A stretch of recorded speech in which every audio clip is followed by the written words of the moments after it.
deletrean cosas cuando están hablando, en fin, sí son, sirve, en su momento sirve, Sí, pero pues, sobre todo para Son ahora, códigos, son códigos. cuando claro. ahora hay que hacer estos deletreos ridículos de claves también ridículas, pues, weón. Estamos No, pero estas cosas los cabros chicos las hacen súper rápido, ¿eh? Sí, pues no, sí está bien. Oye, ya, compa, estamos grabando algo maravilloso Ya, porque es la segunda sesión de la conversación con el negro Osvaldo. Seguimos ya, tratando de construir una constitución desde la experiencia. Entonces, una de las experiencias que queríamos tener es la experiencia del negro Osvaldo Muñoz. Y la primera sesión la han visto varios, ¿ah? Todavía faltan varios amigos que la vean, pero tenemos que difundirla un poquito más ahora ya. Yo creo que con esta segunda, yo le tuve vergüenza a la primera porque hablamos como 2 horas, lo pasamos chancho y no sabíamos cómo iba a resultar. Julito, el tema no violencia activa y la relación con Serpaj, ese es el tema. Usted lo lleva para adelante y el negro le cuenta de qué se trata. ya, don Negro, ¿cómo está ahí, Negrito? Firme junto al pueblo, dijo. Firme junto al pueblo. Dijo el Clarín. Claro. Oye, Negrito, ¿cómo te vinculaste tú? ¿Cómo fue que conociste a la gente del Serpaj? ¿Cómo entraste en ese mundo, digamos? Bueno, todo fue muy como rápido en esa época, cuando empieza el problema grave de la dictadura, digamos. No llegaba la dictadura todavía y yo me vinculo a apoyar, digamos, a la gente de Allende en las cosas que significaban la pérdida del gobierno, porque se venía una inminente pérdida del gobierno por un golpe de Estado, eso se veía venir. Entonces eso alteró mucho la convivencia de la gente, sobre todo la gente que como yo no me involucraba en política ni en el mundo real de lo que la sociedad iba a sufrir después. Entonces, de a poquito me fui vinculando, digamos, a esta problemática que generó el anuncio de un golpe de Estado, que fueron varios meses antes. Y ahí me pidieron de repente si yo podía apoyar ir a la farmacia del sector del barrio, que queda en la avenida principal del barrio Higgins, la avenida Washington, ir a ver que no sacaron las cosas en la noche para repartirse entre los amigos, porque había escasez de alimentos y qué sé yo, sobre todo la leche que se perdía. Y yo fui y accedí a apoyar eso porque me parecía justo, cristianamente necesario, que un hombre como yo estuviera comprometido en las cosas que tenían valor, sobre todo para la alimentación de los niños, que era la leche, que no se perdiera. Así que empecé a ir a hacer guardia. Y me fui con otra persona y al final la otra persona se fue a la casa, le dio sueño y yo me quedé ahí solo. Y empezó a pasar gente rara en la noche. Y entonces yo empecé a tener miedo, me di cuenta que había un ambiente peligroso para cualquier persona que se opusiera o que fuera de Allende, que fuera preocupada de las cosas que le afectaban a la gente. Porque las políticas Allende yo también descubrí que iban dedicadas a la gente pobre. Y lo sentí así, por eso empecé a como informar y a meterme en pequeñas cosas. Y eso fue como el primer detonante fuerte para mí. Después fuimos en un camión a buscar harina una vez a otro lugar y habían habido unos atentados de Patria Libertad con unos camiones y nadie quería subirse a un camión.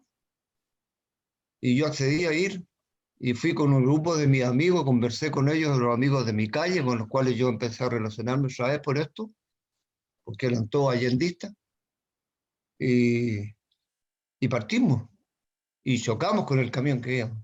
Íbamos con un viejito de derecha, man, que vivía en San Bernardo, el viejito Veno, un hombre bondadoso, de buena estirpe, digamos, de buena voluntad, que políticamente él pensaba que era de derecha, pero realmente actuaba como un hombre de izquierda. Y chocamos con el camión, pues. Y bueno, no sufrió nadie ninguna cosa, pero un cabro del camión de atrás que nos chocó a nosotros sufrió un problema y dijeron que estaba recién aprendiendo a manejar y tomó el camión de buena voluntad de querer hacer algo por la situación que estamos viviendo. Iba a buscar harina a San Felipe. Y después la trajimos, llegamos con la harina, todos asustados por los atentados y qué sé yo, porque se hablaba por radio, si no había problemas en los caminos, habían habido problemas antes en los caminos, pero no nosotros, a Dios gracias. A la harina se la entregamos al panadero de la avenida Washington, que está al lado de la farmacia, y nos dio unos pancitos añejos que quedaron, nos regaló por haberle llevado el camión de harina. Entonces esas cosas me impactaban a mí, porque yo veía que la harina se la entregábamos, ellos ganaban plata, y a nosotros por ir a buscarla, arriesgando a nuestra vida, bueno, nos dieron un pancito medio duro, pues bueno, entonces lo encontraba que estaba algo desajustado y no me calzaba a mí. Bueno, eso fue la evolución de mi pensamiento. Después, en esos instantes ya vino el golpe de Estado.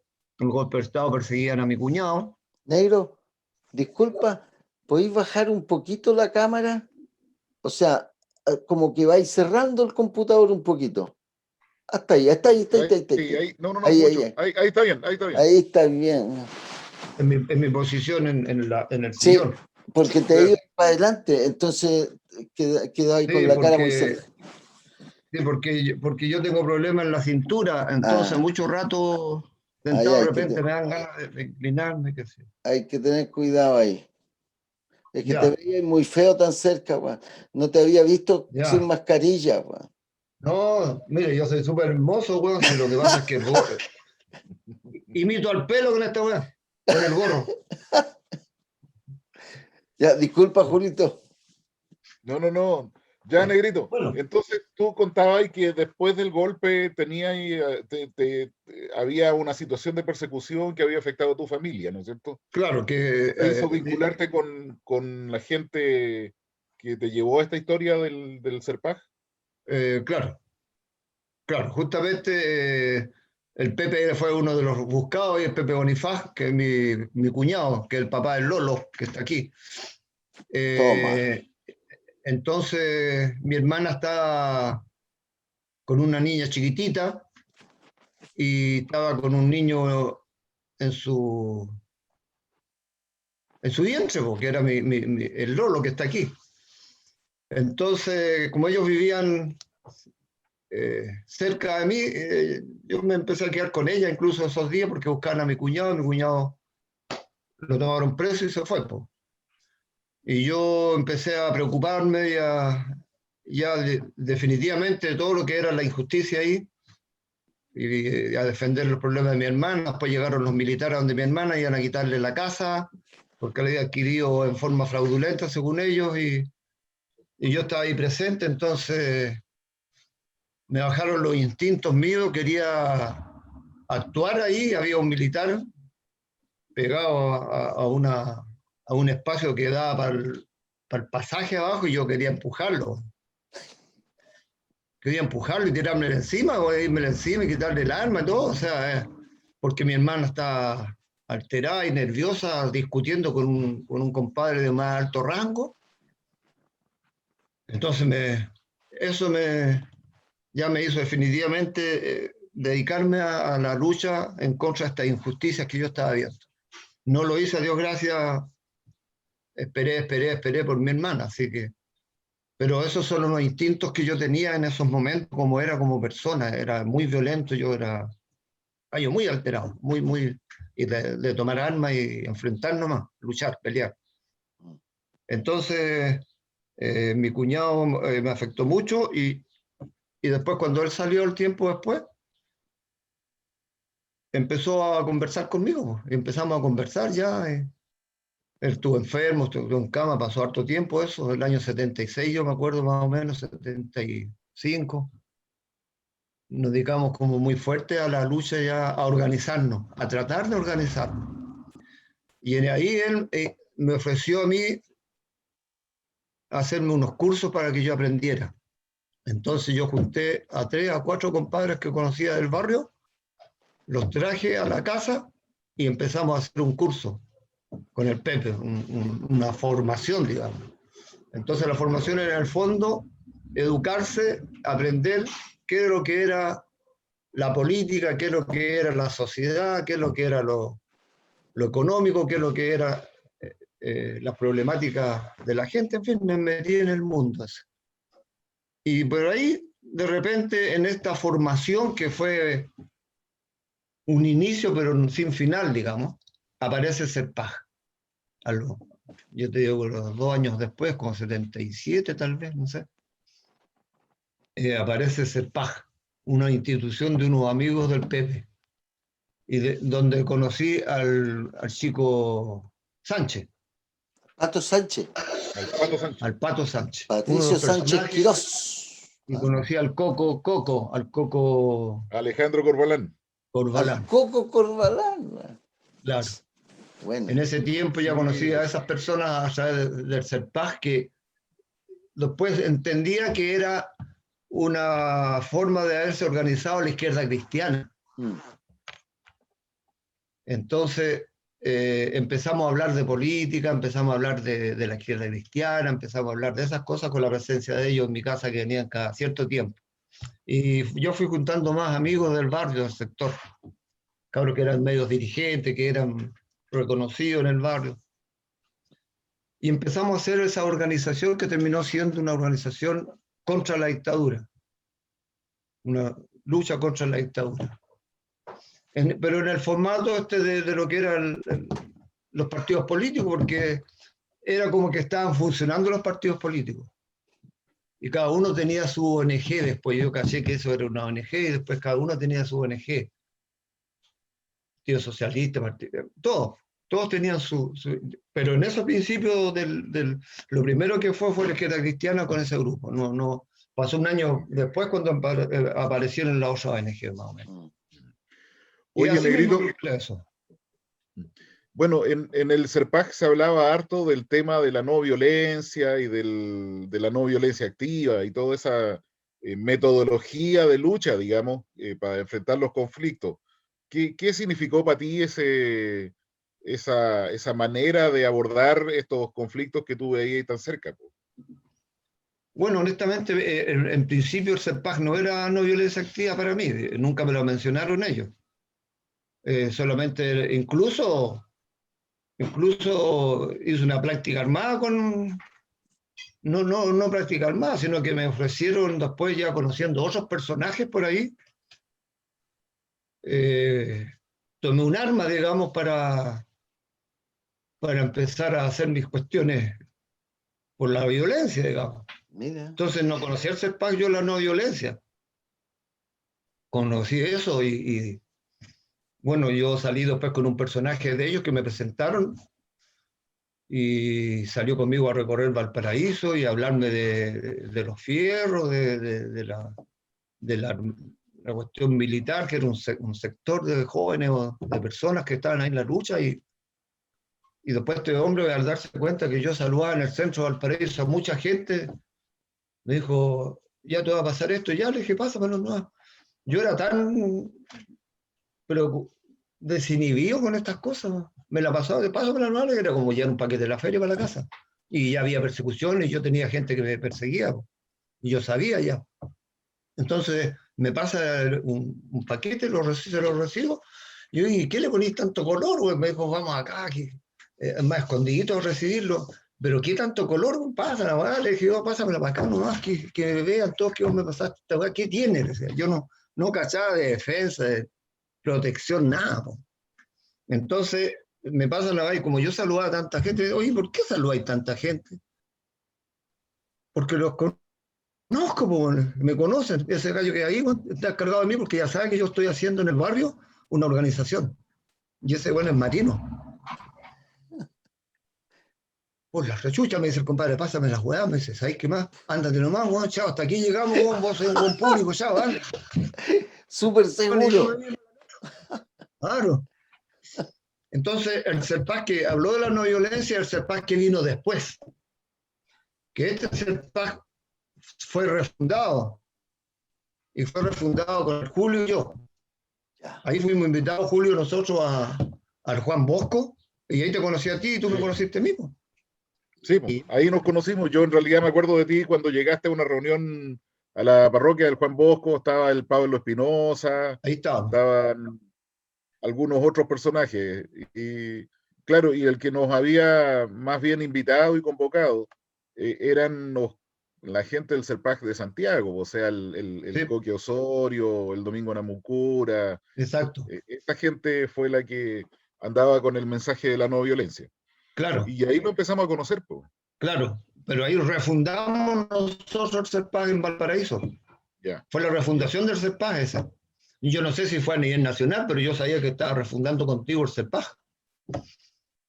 Sí, sí, sí, me acuerdo claramente de ese tema. Entonces, ahí, no sé, po, ¿qué significó para ti ese como discurso, ese cambio, esa manera de actuar, digamos? Bueno, yo con el tiempo me fui dando cuenta que la violencia mía tenía que frenarla de alguna manera, pero era contradictorio porque había tanta violencia que recibía yo desde del ejercicio militar ya en marcha, po, en el país.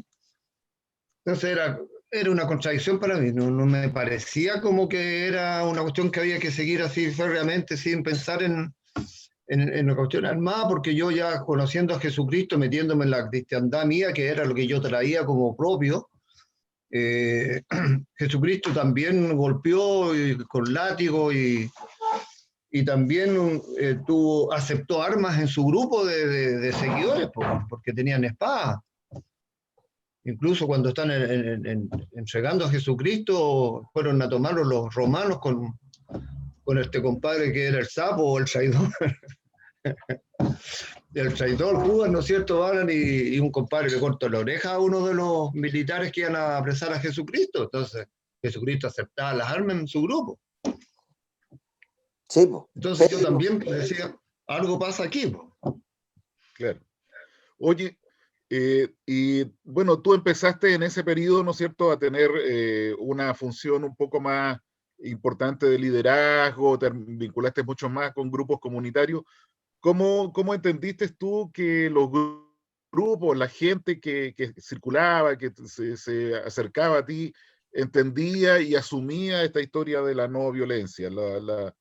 ¿La compraban, digamos, o no les parecía? ¿Cómo era el tema? Bueno, cuando me tocaba gente como yo, que era poblacional, eh, la aceptaba como yo la acepté, pues más o menos, no, a media. La mascullada, la dejería. Yo todo mi comportamiento realmente ha sido, dentro de mi mundo, fue de no violento.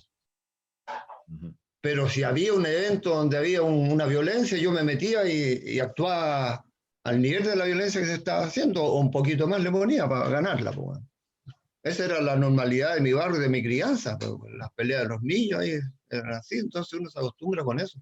Me costó entrar en eso y a los que yo, como te digo, me relacioné en el mundo ya de CERPAG a nivel nacional con tantos dirigentes, descubría que la gente que era como yo aceptaba la no violencia, pero también aceptaba lo que era violento, que era la predicación del MIR, del Partido Comunista en esos momentos, principalmente como partidos, digamos, y mucha gente cristiana también optaba por responder con las armas. Y después descubrí que Jesucristo como que la religión aceptada, digamos, que en caso de una opresión tan fuerte y terrible como la que teníamos encima, había que responder de alguna manera también de esa forma y no ser oveja y ensegar la cabeza que te la corten. Pues.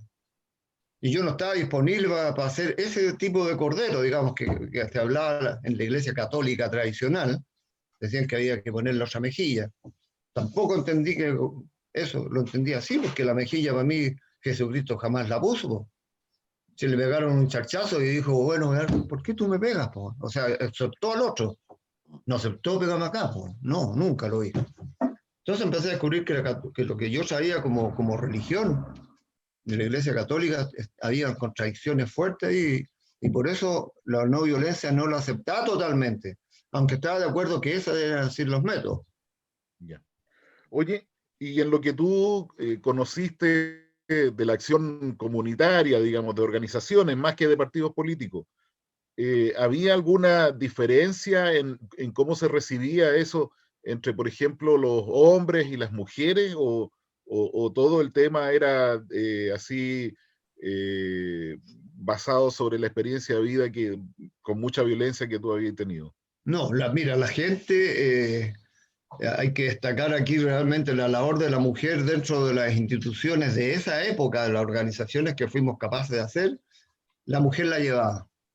Era la mujer la que impulsaba y la que tiraba el carro, weón, con todos los hombres atrás, weón. Los hombres aparecíamos eventualmente adelante, weón, pero eran las mujeres las que, el motor, la fuerza del movimiento contra la dictadura en todas las organizaciones de Chile, lo descubrí después, eran las mujeres. Los hombres éramos los líderes tal vez más fuertes y con más verborrea, digámoslo así, no sé, con más toyo, bueno, que hablábamos y las mujeres nos elegían, digamos. Esa era la verdad. Pero bueno, también asumían, casi todos asumían por su acción natural, digamos, que empezamos los hombres a mover esto. Y después se vinculaban las mujeres, la mujer tenía muchísimo miedo por la cuestión familiar, del hogar. Los hombres éramos más arriesgados, sobre todo yo que era soltero, no tenía nada que perder. Entonces las mujeres empezaron a participar en esto y ellas nos enseñaron en el fondo, a mí me enseñaron a la no violencia total. Yo lo aprendí más con las mujeres que con las ofertas que me hacían desde arriba. La no violencia no la creía yo en principio y ahora, hoy día ya, por ejemplo, la creo firmemente porque tengo muchos antecedentes y cosas, historias gratas con no violencia. Oye, Y muchas negro, buenas que, nos quedan 9 minutos. Mira cómo no ha sé, pasado. Esto está por media hora de más que lo hacíamos. Dijimos, entonces, vamos a ver cómo lo hacemos en esto, porque el compromiso, porque tampoco queremos agotarte, por negro, de las conversas de 2 horas son ricas, pero agotan, no, ¿no? estoy bien. Sí, el otro Estoy bien, día, estoy empezando. la otra vez quedaste, pero, y yo también, ¿ah? Pero, porque quedamos muy cansados ese día. Así que queda poquito. Lo que pasa es que yo me voy en la profunda, no entro al tiro en la profunda, voy poco a poco No, está bien, metiendo pues. y después No, sí está bien. Entonces después quiero soltar todo. lo que voy a hacer es que al terminar esto, ¿tú tenés más tiempo, Julio? Yo tengo que hacer clase a las 9:30. A las 9:30. O sea, alcanzamos, porque entonces lo que voy a hacer es que cuando se termina el tiempo ese, vamos a una pausa comercial y yo lo invito a otro Zoom. Ya, pues. ¿Ya? Ya, incluso podéis invitarnos al mismo Zoom, entiendo. Ojalá que se Podemos pueda. retomar la misma sesión. Podéis Ojalá se retomar la pueda. misma. ¿Se Yo voy puede? a, yo voy a estar medio complicado porque, ¿cómo se llama? Tengo reunión ahora a las 8:30, bueno, así Ya, que ya. ya, Ya, si me pero alcanzo a conectar un ratito, pero estoy ahí siguiendo y me interesa volver a las otras sesiones y todo. súper, súper bueno. Ya, Además que te va a tocar a ti ya hablar sobre la familia, un poco el tema familiar, la relación con los niños Sí, pues eso es un en temazo. otro encuentro. ¿Ah? Hay harto tema ahí, hay harto tema. Súper. Ya, Julito, siga ya, nomás. Lolo. Yo después edito esta parte. Ya, pues. Listo, Negrito. Entonces, volviendo al tema, ¿no es cierto? Tú decías que a través de la acción de las mujeres, que como ellas asumieron y como ellas sostuvieron más bien la lucha en organizaciones comunitarias en contra de la dictadura, tú fuiste aprendiendo muchas cosas y madurando la idea de la no violencia, que era una cosa que tú la aceptabas, pero estaba ahí nomás, digamos, y no. ¿Cómo fue ese cambio para ti? ¿Qué te llevó a esa maduración? Bueno, la exigencia que me puso en la exigencia de conocer más a Jesús y a Jesús verdadero, digamos. Y por un lado, y entender el rol de la mujer dentro de la casa, del hogar, que era quien ponía todas las políticas más agradables que habían pues, dentro de un hogar para una persona. Yo siempre veía en mi casa que era violencia. Mi papá y mi mamá era pura violencia, por lo tanto me crié yo en medio de eso, y no entendía esta otra parte. Y empecé a conocerla ahí afuera, que había un hogar, que había un encuentro entre un hombre y una mujer que se querían y habían hijos de una forma distinta criados pues, a lo que era yo. Entonces fue fuerte para mí eso, conocer todo eso en otra dimensión. Pues. A pesar de que eran gente pobre igual que yo, también había gente pobre que era capaz de sostener un hogar sin violencia, ¿no? Y criar hijos sin violencia. Entonces, para mí fue una novedad grande y bonito, digamos. Pero eso O sea, ahí conociste básicamente lo que era la experiencia de vivir el amor, digamos. Exacto, yo del amor, como te digo, no caché mucho hasta cuando más grande después. Entonces, ese amor que transmitían las mujeres empecé a tomarlo yo también y yo sentía que lo llevaba adentro. Me daba cuenta que yo era un gallo súper como condescendiente con la gente, amoroso, cariñoso, y por eso me seguían después, pero después lo comprendí. Uh-huh. O sea, no era solamente lo que yo era capaz de hablar, sino que lo que hacía, cómo vivía, las cosas que transmitía en mi cuerpo, mis movimientos, todas mis cosas. ¿Sabes? Entonces yo descubrí eso y desde ahí me fui como ya entendiendo bien la no violencia desde el punto de vista cristiano. Conocí a Gandhi, conocí a Luther King, porque yo nunca dejé de entrar en formación. Siempre estuve todos los años formando y creciendo con la gente y fui aprendiendo y hoy día sigo aprendiendo, digamos. Claro. Bueno, tú lograste, ¿no es cierto?, por ejemplo, que en el barrio ahí en Ramadita se organizaran manifestaciones culturales en los días domingo, por ejemplo, que se hicieron por tiempos prolongados. O sea, el domingo era un domingo de fiesta del barrio. Sí. Y se tomaban la calle para hacer la fiesta y cantaban y se entregaban entre ustedes mismos formas de celebrar entre todos en conjunto. Claro. ¿Cómo entendiste eso? ¿Cómo lo viviste? ¿Qué aprendiste? No sé, pues, ¿cómo internalizaste esa cuestión? Todo eso, bueno, esas son cosas que generalmente casi todas las ideas esas las desarrollé a partir de mí. Yo me metía mucho en mí, con todo lo que recibía me iba metiendo mucho en mí, entonces yo descubría que la dictadura era amargura, era dolor y era tristeza para todo el mundo. Entonces de repente en mi lucha cristiana, como lo sentía, yo decía, yo tengo que revertir eso. No contestarle a las balas, sino que contestarle a la ideología en el fondo, a la religión que tenían los milicos. Entonces yo dije, ellos con su religión y yo con mi religión. La religión mía era compartir con mi gente como yo sentí la infancia en la calle, con el club deportivo que existía ahí, donde participaba mi papá. Y recordaba que las fiestas eran 18 de septiembre, el Judas Iscariote cuando se quemaba, que eran eventos en el club deportivo que llamaba mucho la atención porque hacían un hombre tan grande para mí que era niño, que yo lo veía eso en un mesón de la mesa de ping-pong, y lo rellenaban con paja, con cochayuyo, qué sé yo, para que reventara, con monedas que le ponían, para cuando se quemara tirar las monedas. Entonces todas esas cosas eran cosas bonitas para mí. El 18 de septiembre toda la gente hacía guirnalda en sus casas, en el club todos los niños trabajando haciendo guirnalda de papel, botín, que se ponían en las calles y se atravesaban. Y el 18 en la madrugada me levantaba como a las 7 de la mañana y lo primero que salía a mirar y estaban puestas las guirnaldas. Le habían puesto en la noche los papás en las calles. Y era una alegría inmensa para mí. Yo vivía todo el día en la calle imitando las guirnaldas porque me encantaba toda la felicidad que significaba tener un techo de pura guirnalda en la calle Cantú. Y eso lo hacía el club deportivo, la organización, los viejos.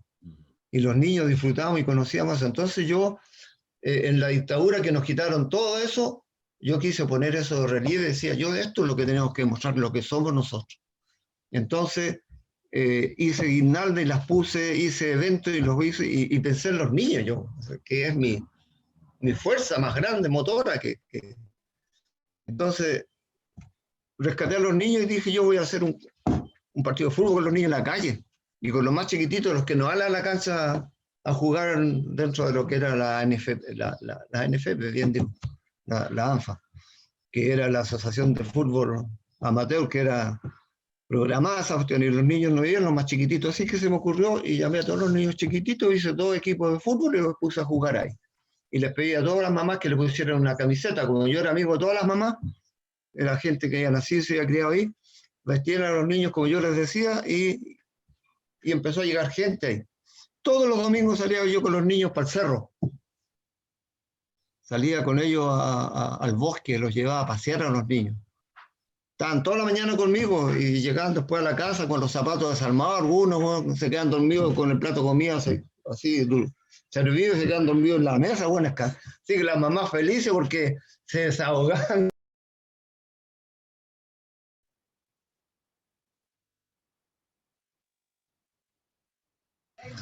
Ya, compañero. ¿Qué pasa, Raquel? Ya. Estaba atendiendo a mi señora primero, perdona. No, está bien, pues está bien, si no, ¿qué le va a decir uno frente a eso? No,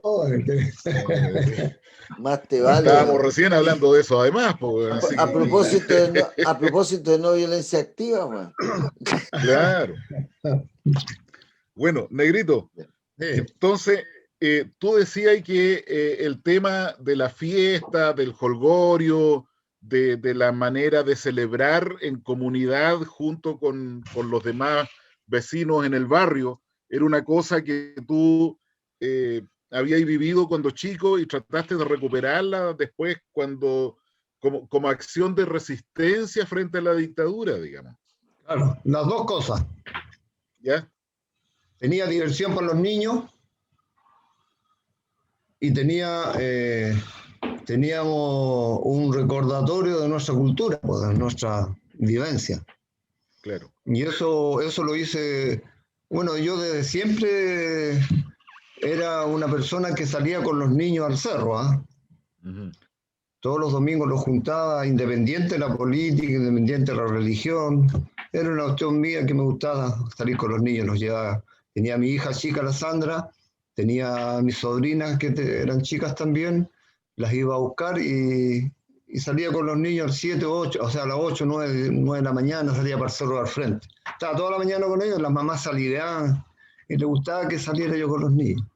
Y eso fue el principio, digamos, de lo que fue nuestra organización grande después, porque las mamás empezaron a vincularse con los niños, a hacer cositas, preocuparse de las camisetas cuando jugaban a la pelota. Yo lo primero que hice con los niños en la calle, así como para organizar, fue que cantaran y contaran chistes con un micrófono que les puse, un amplificador que yo tuve, y eso fue lo primero que se hizo en la calle, así, donde participó mucha gente, porque todas las mamás, al escuchar la amplificación, se fueron a ver qué pasaba y los cabros chicos no estaban en sus casas, los salían a buscar, estaban todos ahí reunidos sentados en el suelo. Nosotros lo hicimos en la vereda y después lo hicimos en la calle. Cerramos la calle, los vehículos se tenían que detener, los que pasaban por ahí, porque no podían pasar porque estábamos nosotros en nuestro show. Claro, claro. Ya. Era muy entretenido. Ahí éramos balsa porque... Se tomaba en la calle nomás. Nos tomábamos en la calle nomás. La calle es nuestra, y punto. La calle es nuestra y la ocupamos. Digamos. Exacto, esa era la... Y así empezamos. Oye, claro. Oye, Negrito, y dando como un salto así, porque yo me acuerdo de varias de esas cosas, a mí me gustaría que hablarais de dos cuestiones que me parecieron súper relevantes desde el punto de vista de organización comunitaria. ¿Ya? Una es lo que pasó para el terremoto del 85. ¿Qué fue para ti esa experiencia? ¿Cómo la viviste? Porque además tú fuiste damnificado, pues se te cayó la casa. Pues. Claro. Bueno, fue una experiencia muy dura, traumática, ¿no? Hay una foto donde aparecemos con el Julio, los dos flaquitos, en el terremoto del 85. Sí. Hay una Juan foto Carlos de ustedes, sí. Juan Carlos Arriola la Sí. tiene, po. Sí, pues. Sí, yo le pasé todas esas fotos. Debo tener una réplica por aquí. Bueno, eso fue muy traumático, muy traumático. Yo vivía en la casa, tengo que decirlo, yo me casé, yo viví en la casa de mi cuñado, que mi cuñado también era un ser que venía de la cristiandad, de la Iglesia Católica, digamos, y ellos tenían la idea de vivir en comunidad, ¿no?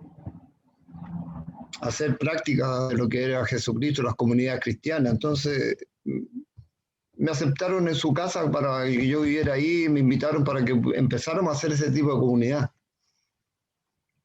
Así que, bueno, yo vivía en la casa y tenía una piececita chiquitita donde vivía en una casa súper roñosa en esa época, bueno, era todo de barro. Y como yo vivía en la ladera del cerro, vivíamos, nos cayó la casa de arriba, encima de la nuestra, casa que tenía una terraza de concreto. Tenía 10 centímetros, estaba bien estructurada, bien esa, pero resulta que el vecino de arriba en ese tiempo jubiló y no halló nada mejor que hacer la terraza un poquito más alta y le puso como 15 centímetros de concreto, bueno. Y los pilares no estaban hechos para eso, así que se vino todo eso para abajo a mi casa, le hizo polvo, si mi casa era de barro. En ese tiempo ya mi cuñado se había ido a Santiago porque le había salido pega en Santiago, aquí lo estaba pasando muy mal, y se había ido a Santiago con los niños y mis sobrinos que vivían con mi hija ahí juntos y se fueron, se separaron de nosotros y ahí cayó esa mole arriba y hizo polvo en nuestra casa. Pues. Ahí llegaron los universitarios a hacer trabajos voluntarios. Eso a mí me dolió mucho y me llevó a trabajar con la gente y mi casa fue una de las más damnificadas de todo el sector, porque fue toda la ladera la que se afectó ahí, porque supe después que pasaba una falla geológica por ahí, porque las casas de arriba de la calle principal que están, no le pasó nada arriba, le pasó todo de cierto nivel para abajo, ¿no? Y ese trauma, digamos, me llevó a organizar a la gente frente a la situación y se me ocurrió ir a hablar, a golpear las universidades. Pues. Ahí yo ya estaba metido en el Servicio de Paz y Justicia y el CERPAJ también se empezó a mover, llegaron de Santiago todos a ver qué pasaba conmigo y habíamos iniciado ahí la sede social nuestra. Pues. Ahí se inició la sede social y una pieza se la dejamos nosotros a las organizaciones del barrio, entonces también fue destruido todo eso. Y ya quedamos sin sede, sin casa, sin sede, sin nada. Yo quedé en la casa del vecino, me tuve que ir a vivir un tiempo. Así que fue traumático por toda la ladera destruida ahí. Fue un golpe muy duro y nos llevó a organizarnos mucho más fuerte y nos relacionamos ya a través del CERPAJ. Bueno, Julio estuvo ahí cuando terminamos haciendo una organización de cooperativismo y nos llegaron ayudas después de la iglesia, se involucró el CERPAJ a nivel nacional, porque era un desastre lo mío, no tenía dónde vivir. Claro, no, sí. Ahí yo me recuerdo, digamos, de que el principal problema era que frente a la destrucción que había en el barrio y frente a todo la necesidad que había, la reacción que hubo desde las autoridades, desde el gobierno fue prácticamente nula. O sea, llegaron un día con camiones a retirar los escombros y con la televisión a ver cómo retiraban los escombros y estaba el alcalde ahí, Francisco Bartolucci, y duró la mañana, un poquito la tarde y desaparecieron y no volvieron nunca más, nunca más. Entonces, el tema ahí fue cómo lograr que la gente que había tenido una experiencia de trabajo y de organización recibiera un apoyo para rearmar su vida. Si había montones de gente que están, el papá del Juan Carlos estaba damnificado, el otro caballero Don Rigo también estaba damnificado y una serie de personas. Entonces ahí, bueno, desde el CERPAJ se consiguió una ayuda que entre paréntesis eran platas que gestionó el cardenal en Santiago, digamos. Sí. O sea, llegaron apoyos a través del obispado a otros lugares de Valparaíso, pero a Ramadita, donde estaba metido el CERPAJ, llegó apoyo que venía del obispado de Santiago, bueno, a través del CERPAJ. Sí, sí.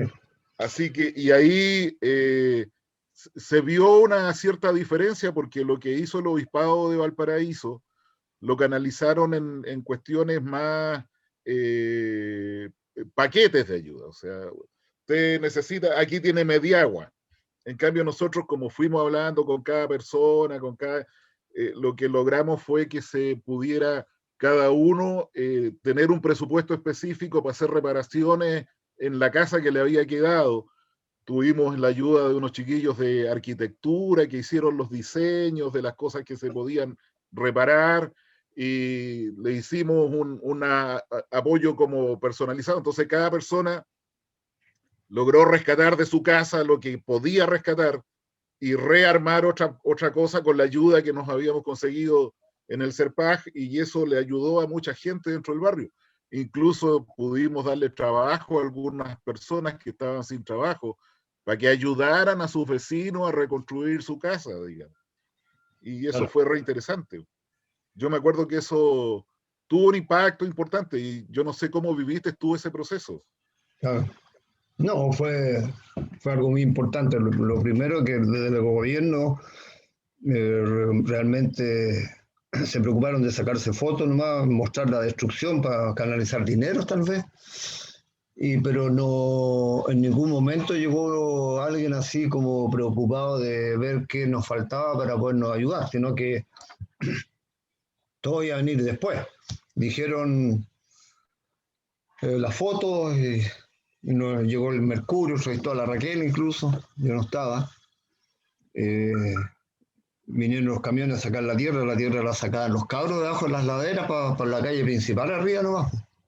Nunca la municipalidad. Así que los cabros cargaban los camiones y ni siquiera una retroexcavadora, no había nada, no había nada para cargar los camiones, la cargaban las palas. Y eran los cabros universitarios.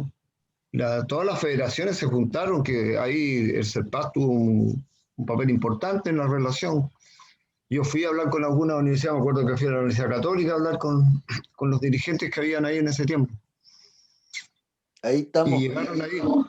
Y ahí llegó el Waldo con su grupo también de amigos y que se movieron. Con la Vero Ahí que me llevó para allá. de la municipalidad conocí a una asistente social de ese tiempo que andaba, pero en la calle principal arriba, que era la Margarita Linero. Mira, compañera de la Vero, amiga.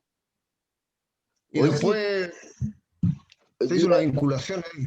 Yo me iba a meter para puro, no caché que iba a llegar justo en este momento, pero me iba a meter solo para contarle a los jóvenes que están viendo este video que en ese tiempo no había redes sociales, Facebook, WhatsApp.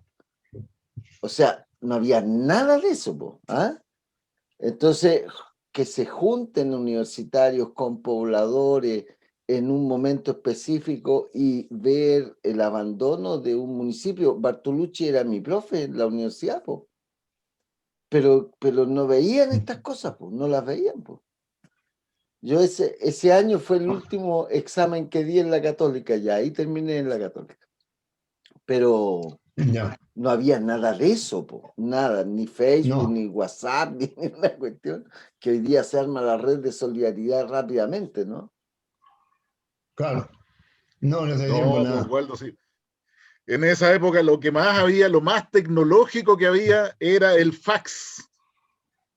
¿Te acordás? El fax, man. Tú y yo vimos, y el negro también, vimos nacer y vimos morir el fax. Claro. Tarea para casa para los cabros. Averiguar qué es el fax y cómo funcionaba. Claro. Bueno, entonces, la otra cosa de la que me acuerdo, negro, que me gustaría que tú hablaras ahí un poquito, es que después, ¿no es cierto?, a raíz de todo este proyecto que se hizo de reconstrucción en el barrio y la organización que se logró juntar, hicimos un intento de rescatar una cooperativa, no nos fue muy bien en eso, digamos, pero algo aprendimos del mundo cooperativo, qué sé yo. Después de eso, la organización se consolidó un poco más y tuvo una sede propia y tuvo un jardín infantil propio. ¿Te acuerdas? Un jardín infantil autogestionado. ¿Cómo fue esa parte del tema? ¿Cómo la viviste tú? ¿Cómo sentiste el punto?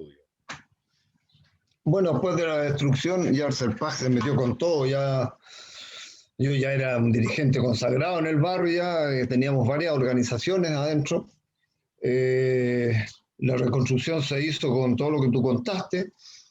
pero muy fuerte el apoyo universitario y la relación de los universitarios con la gente, ¿ah? Se hizo, el CERPAG hizo un proyecto para el extranjero, creo que fue, y mandaron ayuda para reconstruir nuestra sede que se había destruido, que era mi casa, que reconstruyéramos ahí la casa nuestra. Y me acuerdo que Esther Suter era el personaje extranjero, digamos, que canalizó todas estas cosas con el CERPAG. Una pastora que incluso visitó Valparaíso, estuvo aquí en Valparaíso. Sí. Estuvo, me conoció, conversamos, sí me entrevistó. Y ella vino y, bueno, yo cuando llegó esa plata para reconstruir mi casa, yo dije que no iba a aceptar que se reconstruyera mi casa, porque había una necesidad muy grande de tener un local para las organizaciones propios. Entonces, había la oferta, yo sabía, porque yo era amigo del jefe del barrio, que era Eduardo Hernández, él tenía una casa. Me refiero al jefe del control del barrio, bueno, era promilitar totalmente. Era medio frustrado, parece que quería ser militar en su infancia. En la primera ese hombre sesión tenía una casa y que vendía. En la primera sesión hablamos del, ¿te acuerdas? Que era como bueno, claro, él era el potentado del lugar. Claro, y yo era su hijo pródigo. Así es, así es. Elegido en su casa. Entonces yo tenía muy buena relación con ellos, entre comillas, porque en el tiempo de la dictadura se quebró esa relación un poco porque pensaban que yo era de izquierda, extremista y comunista y tanta cuestión, y yo pensaba de ellos que eran lo contrario también, pero nos aceptábamos, nos visitábamos, conversábamos. Y él me ha presentado la intención de vender la casa de al frente, que era de su mamá. Y estaba como 2 casas más abajo de la mía, pero arriba en la calle principal. Entonces me lo había dicho, me había dicho incluso el precio, qué sé yo. Entonces yo al CERPAG le dije que yo no iba a aceptar eso acá en mi casa, que yo prefería que hiciéramos una sede social, construyéramos o compráramos una sede social ahora. Entonces me dice el CERPAG que no, qué sé yo. Le digo que ¿por qué no intentan y le dicen a la gente que juntó la plata en Europa para que a ver si aceptaban y compramos la casa, que era o sea, mitad de lo que habían mandado. Entonces me dice el CERPAG que bueno, escriben y resulta que les dicen que sí, que ellos iban a mandar la plata para que compráramos esa sede, ese local. Entonces yo ya tenía la institución que se llamaba CIEP, que era el Centro Integral de Educación Popular, ya le hemos puesto ese nombre, y que era nuestra organización de base, que era la gente de la población. Todas las organizaciones estaban ahí. Y el CERPAG envió ese proyecto nuevo y se mandó la plata y se compró esa casa. Pero esa casa era de nosotros, del CIEP, para el CIEP. Para dejar ahí ese local para las organizaciones del barrio. Entonces, el Pepo siempre se acordaba de que en la muralla de esa casa estaba pintado un letrero de un antiguo almacén que se llamaba El Porvenir. El Porvenir. Entonces, el Pepo decía, el Porvenir en esa casa siempre yo lo vi clarito. Claro. Me gustaba que dijera el Porvenir porque yo pensaba, el Pepo decía eso. Sí. Yo pensaba que ahí estaba construyéndose el Porvenir. Sí, justamente. El Pepo para los jóvenes era un cura.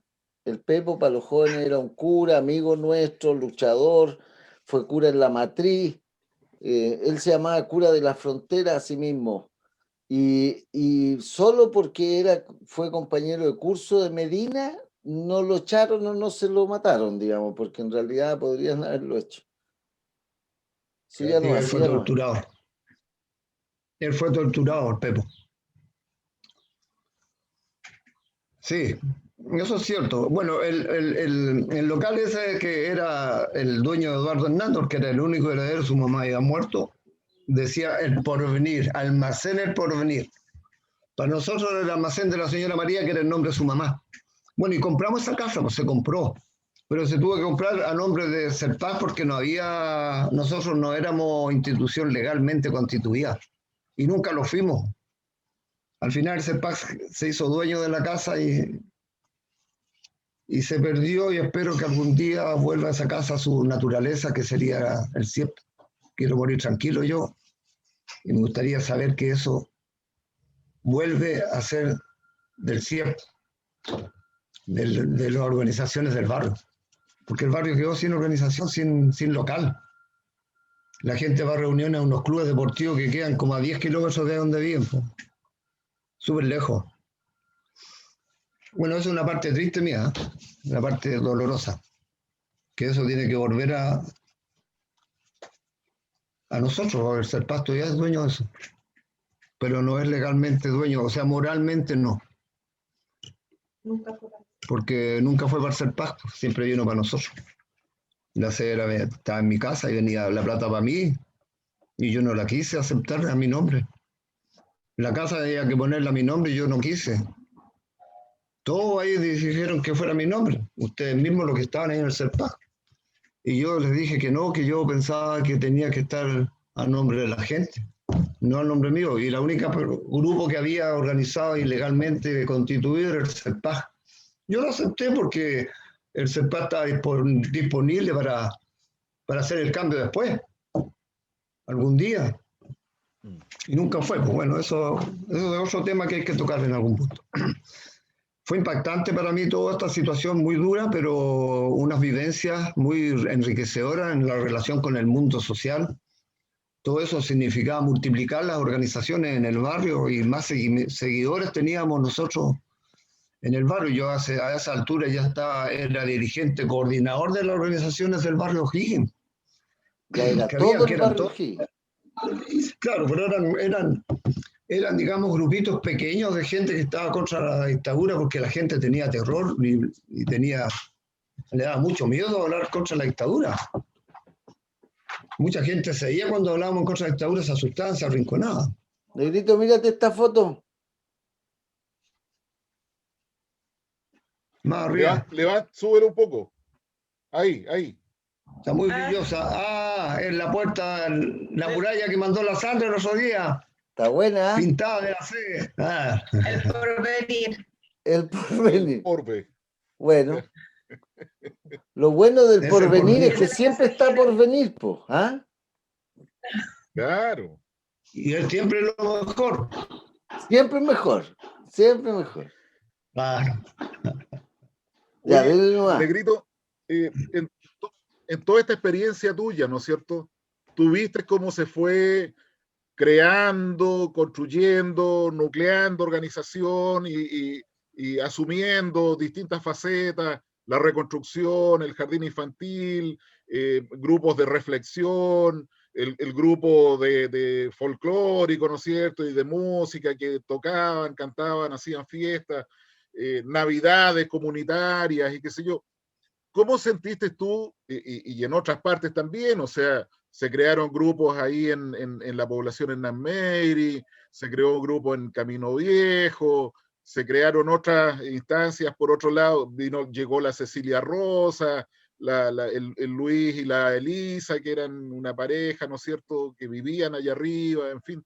Cuesta Colorada. En Cuesta Colorada también se creó una orgánica, ¿no es cierto? Entonces, ¿cuál es tu percepción de cómo la gente fue recibiendo o fue metiéndose en la idea esta de desarrollar no violencia? ¿Tú pensáis que ellos lo entendieron, lo asumieron, se metieron en el cuento o cuál es tu percepción del tema? Bueno, casi toda la gente escuchaba la no violencia y la aceptaba porque subentendía, no sé, en su profundidad, de casi toda la gente cristiana que venía de la Iglesia Católica, digamos. Entendían que la no violencia tenía que representar algo de Jesucristo, digamos. Lo entendían así, lo sentían así. Ellos iban detrás de nosotros en el fondo porque ellos se daban cuenta que había un líder que era yo, que era una persona sana, limpia, no egoísta, era solidario, participativo, ¿no es cierto? Yo cantaba, tocaba guitarra, yo fui a unos cursos de folclore en esos años a formarme como folclorista porque quería enseñar. Entonces todo lo fue dándose en esa dinámica de lo que yo vivía. Todo fue sacado de lo que sentí y vivía yo. Y así fueron sucediendo que yo le enseñé folclore a los niños, hicimos presentaciones artísticas en el salón de la iglesia. Teníamos una iglesia que nos perseguía a nosotros, fue muy duro. No me seguía tan solo la dictadura a mí, sino que me seguía también la iglesia. Porque yo fui un niño criado en la iglesia y todos me reconocían como hombre de iglesia. Loco, exaltado, lo que queráis, pero era parte de la iglesia católica yo. Entonces, esas dos dictaduras que nos seguían nos hicieron la vida imposible. Desde el púlpito me hablaban en contra mía, pues era ese toque. Y uno de los ¿Quién fue ese, el Jaime da Fonseca? El Jaime da Fonseca, el respetado cura que había ahí, que todo el mundo lo quería y lo adoraba, bueno, y que era violador, hermano. Y que ahora expulsado del sacerdocio por el Vaticano. Exactamente. Ay, por el Vaticano. Por el Vaticano, sí, pues sí, fue uno de los hombres, la forma que hizo las cosas que hizo, que otro Hombre abusador.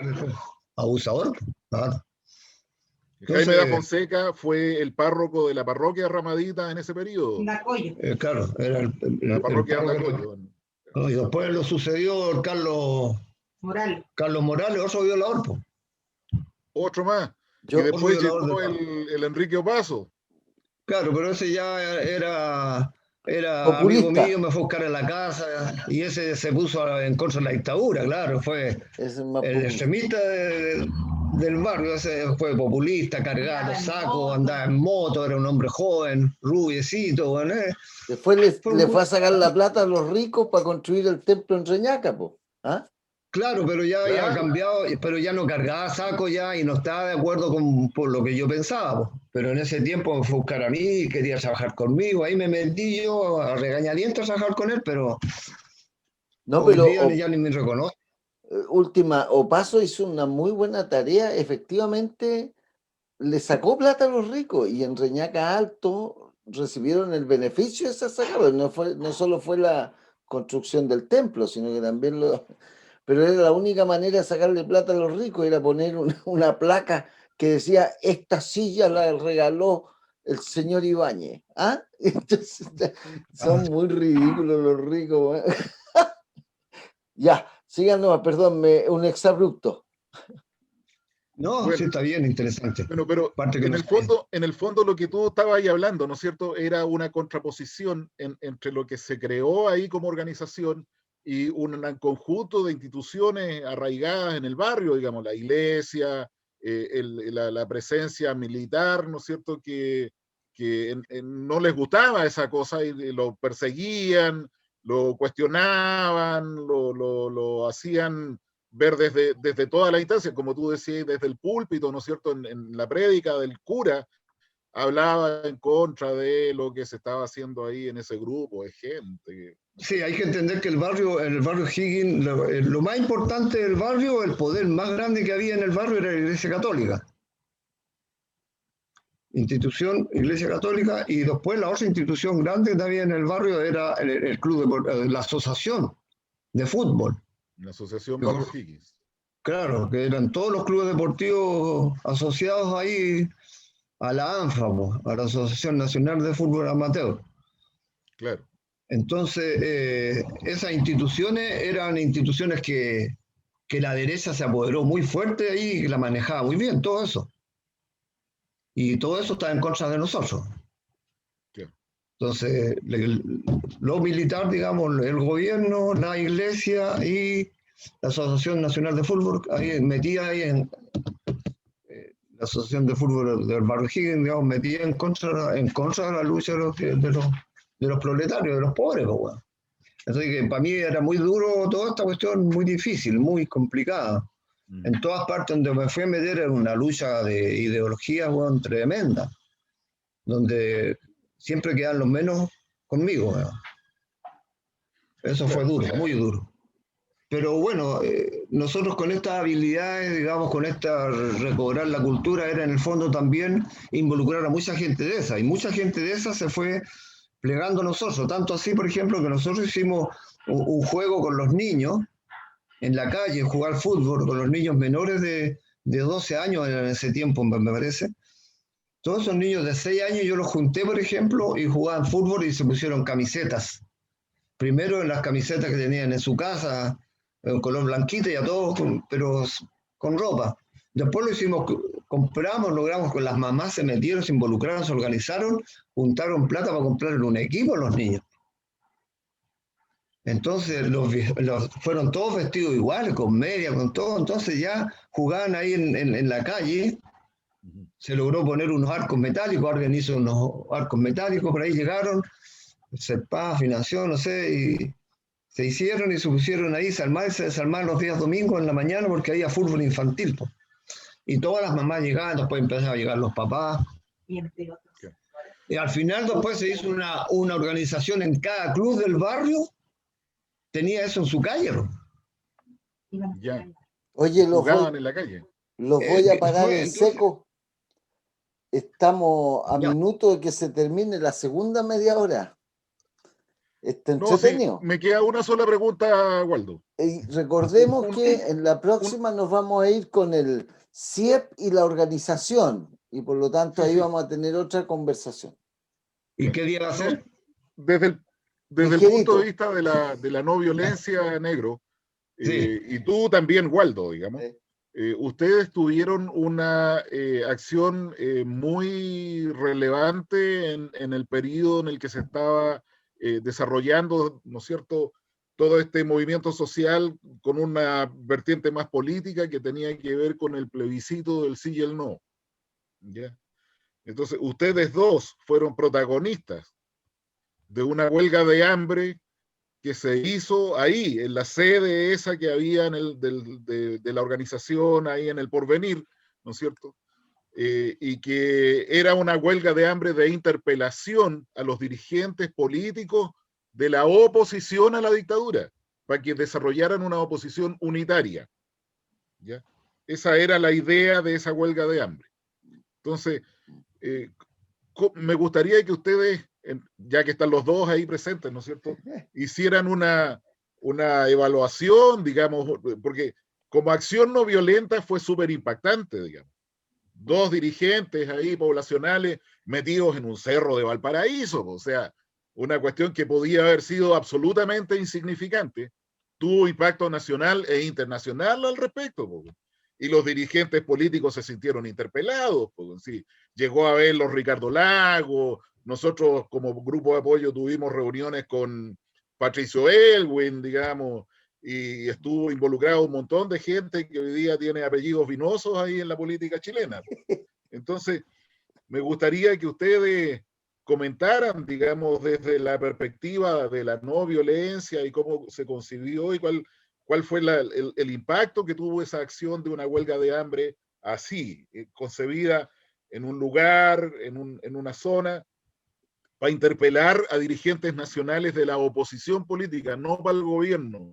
Ojo. Al gobierno no había nada que decirle. ¿Ya? Oye, yo antes que hable el negro, voy a decir solamente que en 6 minutos no vamos a alcanzar. Pero lo único que digo es que dejo el tema planteado, digamos. a mí me lo plantean el tema y les prometo que se me emociona el alma. Entonces, yo creo que vamos a tener una conversa a lo mejor con más gente, ¿no? Las neuronas, más de los que estaban ahí, echando de menos a algunos como el Pancho Acevedo y otros, para que podamos Cristian conversar. Parker. ¿Ah? El mismo Pepo, el Cristian Parker. No. Ya. Entonces, yo creo que vamos a hacer un especial sobre esa. Pero te agradezco, Julio, por habernos traído esa. Negrito, usted diga lo que quiera, pero yo 6 minutos no me van a alcanzar. No, yo creo que hay que hacerlo en otro momento, porque también es fuerte esa cuestión. No, terminar con que la gente entienda lo que la grandeza de la organización nuestra fue a través, como te digo, empezar con los niños y las mamás, que las mamás por sus niños empezaron a hacer cosas y se empezaron a crear, a desarrollar ideas y qué sé yo, y a mí me estructuraron de tal forma, me arrinconaron ellas con que no hablara de violencia, no hablara de de armas no hablara de una lucha frontal contra la dictadura. Ese era el tema principal del cual yo como dirigente tuve que asumir. Mientras menos hablaba de la dictadura, más gente llegaba. Mientras más hablaba de la dictadura, menos gente llegaba, o se asustaban. Era terrorífico para ellos hablar. Entonces había que hacerse los lesos en el fondo. Eso me exigieron las mamás en el fondo. Así hay que decir que el CIEP organizó siempre todo. El CIEP estuvo en la administración de la C, que fue del CIEP, digamos, que yo decía, siempre fue nuestra y siempre la estuvimos administrando nosotros. Y el CEPAL se hizo a un lado, digamos, con la propiedad, digamos. Me dejó a mí ahí estar ahí con mi gente y siempre desarrollando esta multiplicidad de ideas que las mujeres empezaron a llevar. Se hizo un grupo semillero con puras mamás del sector que trabajaban tejiendo, hacían cositas, cuántas cosas de transferencia, inteligencia y educación hubo ahí mismo, entre ellas, digamos, que se hizo en la sede. La sede estaba implementada con una buena cocina, un hornito, había electricidad por todos lados, digamos. Había todo electrónico o lo que era que faltaba el CEPAJ, ahí se ponía, hacía proyectos, se desarrollaron muchísimos proyectos económicos. Ahí llegamos a tener una máquina Overlock, se hizo un grupo de mujeres que se dedicaron a aprender y a estudiar y a trabajar en una Overlock. Se hizo una masandería donde se hacía pan y había uno que vendía pan que vivía de eso, que era el Keno, y después hicimos un grupo infantil de jardín infantil en el fondo, pero que era tener los niños ahí para que la mamá trabajara. El CRI, Club de Recreación Infantil le llamamos. Claro. Y estaba mi hija, la hija del Keno, y el Keno empezó a cuidar a los niños y empezamos a juntar plata para financiar al Keno. Y se hizo toda una organización ahí también, otro grupito, y así se fueron armando los grupos del CIEP. Hicimos yo como sabía soldar, yo enseñé a soldar, y hicimos un grupo de gente que trabajaba en estructura metálica ahí, con una soldadora. Yo le pasé mi herramienta y después se hicieron proyectos con eso. Entonces todo se desarrolló ahí, para entender qué fue la huelga de hambre después. Oye, punto. ¿Por qué resultó? Y punto. Oye, Julito, darte las gracias porque en realidad no solo por las preguntas bien hechas, sino que además por el camino hecho. Bueno. No, o sea, yo creo que una experiencia como esta hay que rescatarla, hay que valorarla, hay que reflexionar sobre ella, porque yo creo que nos da muchas pistas. O sea, la idea que tú decías de recuperar la vida como uno la entiende, la vida buena, ¿no es cierto? La vida con fiesta, la vida con la preocupación de los niños, la vida común y solidaria, la vida que se ayuda cuando hay tragedias, la vida que apoya todo eso, es una experiencia muy, muy fuerte, muy rica, digamos. Y yo creo que hay que valorarla, digamos. Entonces, bien, pues negro, bien. Sí, yo creo eso también, Julio, eso me interesa a mí porque toda la gente que participó, aparte de yo, digamos, yo soy un ser importante, yo me entiendo, yo lo cacho, pero la gente que se involucró y trabajó y se dedicó a esto, puta que es importante para mí, o sea, importante rescatar todo esto por la gente. En eso estamos. Por toda la gente, por ustedes mismos, porque nosotros lo pasamos bien. Oye, lo importante es que pronto, así como somos, pero pronto tendremos la tercera conversa. A ver si funcionan todas las grabaciones. Pero esta, yo creo que en un par de días más ya se puede buscar en un YouTube. Lo ponen en YouTube y en la lupa le ponen Waldo García. Y aparecen las entrevistas las dos. Entonces, después hay que irlas copiando esas, los enlaces, las instituciones, los grupos, qué sé yo, para que lo vea más gente. Pero ya estamos. Listo, nos vemos la próxima, pues, Negrito. Nos vemos la próxima, pues, Negrito. Nos vemos, Waldo. Y muy agradecido, muy agradecido. Muy agradecido. Chao, Sandrita. Oye, la ideóloga. Chao. La ideóloga. Hasta el porvenir. Oye, la ideóloga que nos tiene instalado a las 7 de la mañana. Ya. Chao. Y Saludos. levantarme Sí, temprano. Chao, chao. Que estén No, bien, gracias, saludos gracias. también. Chao, chao. Saludos, Hasta el saludos. porvenir. Saludos, Laverito.